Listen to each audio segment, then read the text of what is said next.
जसं अर्ज प्रक्रियेच्या अनुसार जर एखाद्या आता आता ही प्रक्रिया तर पूर्णपणे बंद झालेली आहेच आणि लवकरात लवकर जर असे काही अपडेट येतील आपल्याकडे तेव्हा आपण याच्याविषयी माहिती देऊ शकतो.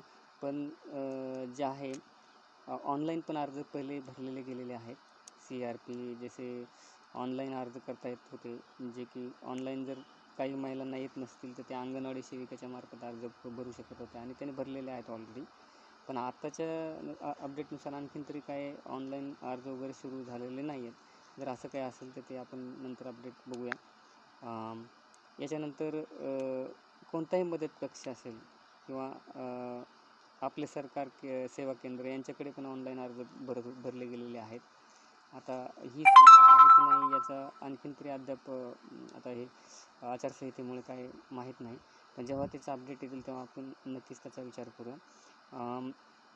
त्या महिलांचे अर्जदाराचे नाव, जन्मदिनांक, पत्ता याबाबतचे आधार कार्डप्रमाणे अचूक भरण्यात यावी असं त्याचं मत आहे. जर त्यांनी त्याच्यामध्ये काही चुका केल्या असतील तर त्यांना नक्कीच पैसे पडलेले नसतील किंवा मग यानंतर जेव्हा चालू होतील तेव्हा भरण्याच्या वेळी त्यांचा जन्मदिनांक, नाव आणि आधार कार्डप्रमाणे पूर्ण अचूक माहिती असावी असं त्यांचं मत आहे.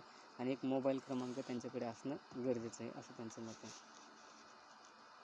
अशा प्रकारची अर्ज प्रक्रिया ती असेल आणि ते ऑनलाईन भरू शकतात किंवा हे अशा प्रकारचे भरू शकतात. ही एक आहे. आणि ही जी योजना आहे ती सप्टेंबरपासून महिलांना 3,000 रुपये पडायला सुरू झालेले आहेत आणि पडलेले असतील कदाचित. आणि याच्यानंतर जर काही अपडेट असतील तर आपण त्याचा नक्कीच विचार करू. अशा प्रकारची ही योजना आहे जी की 21 ते 65 वर्षाच्या दरम्यान ही योजना चालू आहे आणि याचा त्याच महिला लाभ घेऊ शकतात. जर याच्या व्यतिरिक्त काही अपडेट असतील तर आपण नक्कीच याच्यावर विचार करून तुम्हाला सांगूया. आता नुकतंच जो आहे BJP गव्हर्मेंट निवडून आलेलं आहे आणि त्यांना जे बहुमत मिळालेलं आहे, आता मुख्यमंत्री आणखीन बनलेला नाही आहे. तर कदाचित काही महिलांना पैसे आले असतील किंवा नसतील.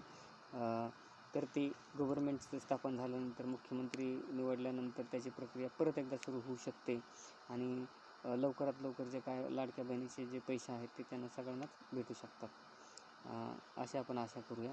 आणि एकंदर पाहता ही जी स्कीम आहे ती महाराष्ट्रातील महिलांसाठी खूपच चांगली आहे आणि व्यवस्थितरित्या जे शिंदे साहेब आहेत यांनी विचार केलेला आहे. इतर जे देवेंद्र फडणवीस वगैरे जे पवार साहेब आहेत यांनी त्याच्यावर विचार केलेला आहे आणि त्या सगळ्या विचारातूनच ही प्रक्रिया होऊन ही जी लाडकी बहीण योजना आहे ही अंमलात आणली गेली आणि ही एकंदर याचा पूर्ण प्रतिसाद गव्हर्मेंटला भेटलेला आहे. किमान मागच्या निवडणुकीपेक्षा या निवडणुकीमध्ये या गव्हर्मेंटला नक्कीच फायदा झालेला आहे. कारण याच्यातून 100 पहिले किमान 105 पर्यंत त्यांच्या जागा गेलेल्या होत्या BJPच्या आणि यावेळी नक्कीच 200 पार 222च्या आसपास ज्या जागा आलेल्या आहेत पूर्ण महायुतीच्या. तर अशा प्रकारचा हा खूप मोठा फायदा त्यांना झालेला आहे. काही अपडेट असेल तर नक्कीच तुमच्यापर्यंत पोहोचण्याचा मी प्रयत्न करणार आहेच. Thank you very much.